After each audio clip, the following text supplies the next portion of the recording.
ఆయనే పాప విమోచకుడని రాయబడుతుంది. పాపములను క్షమించేవాడు ఆయనని రాయబడుతుంది. ఆ దేవుని గురించి ఈ యొక్క ఉదయకాల సమయంలో, మధ్యాహ్న సమయంలో ప్రకటన చేస్తూ ఉన్నాం. ఆ ప్రకటనలను మనం జ్ఞాపకం చేస్తూ ఉన్నాను. యేసయ్యను నమ్ముకుంటే మాకేమైనా దొరుకుతుందయ్యా. నిజంగా కొన్ని వ్యాపారాలు చేస్తూ ఉంటే ప్రయోజనం ఉంటుంది కదా, కొన్ని ఉద్యోగాలు చేస్తూ ఉంటే ప్రయోజనం ఉంటుంది కదా, కొన్ని పనులు చేస్తూ ఉంటే ప్రయోజనం ఉంటుంది కదా. అయ్యా మేము కూడా మాకు ఏమైనా ప్రయోజనం లేకపోతే ఎందుకు నమ్ముకోవాలయ్యా అంటారు. నేను ఒకటే మాట నా గ్రంథములో నుండి తెలియజేస్తూ ఉన్నాను. యేసయ్యను నమ్ముకుంటే నిత్య రాజ్యం ఉంటుంది. దేవునికి స్తోత్రం. హల్లెలూయా. యేసయ్యను నమ్ముకుంటే ఆ పరలోకములో శాంతి, సమాధానము, నీతి, న్యాయము, యథార్థత కలిగిన ఆ ప్రదేశములో మనకందరికి కూడా ఆనంద స్థలములో, పరలోక పట్టణములో స్థలమున్నది. దేవునికి స్తోత్రం. ఆ స్థలములో నుంచి మనం వెళ్ళాలంటే, మేము వెళ్ళాలంటే ఏం చేయాలయ్యా అని మీరు అడిగితే దేవుని యొక్క వాక్యము తెలియజేస్తూ ఉంది. వాక్యాన్ని వినాలి, విశ్వసించాలి, మారు మనసు పొందాలి, యేసుక్రీస్తు దేవుని కుమారుడని ఒప్పుకోవాలి.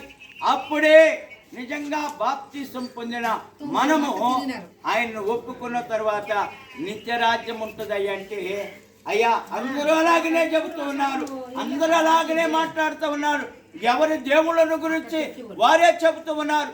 మరి మీరు కూడా అలాగనే చెబుతున్నారు అని అంటే నేను ఒకటే మాట జ్ఞాపకం చేస్తూ ఉన్నాను. నిజంగా దైవ గ్రంథము తెలియజేస్తూ ఉన్నది. మనము అలాగా ఉండటానికి కారణాన్ని మన ప్రభు అయిన యేసుక్రీస్తు కోరుకునేది ఒకటే. ఏమిటంటే నీతిగా ఉండాలి, యథార్థంగా ఉండాలి, న్యాయము కలిగి ఉండాలి, దేవుని యందు భయము భక్తి కలిగి ఉండాలి.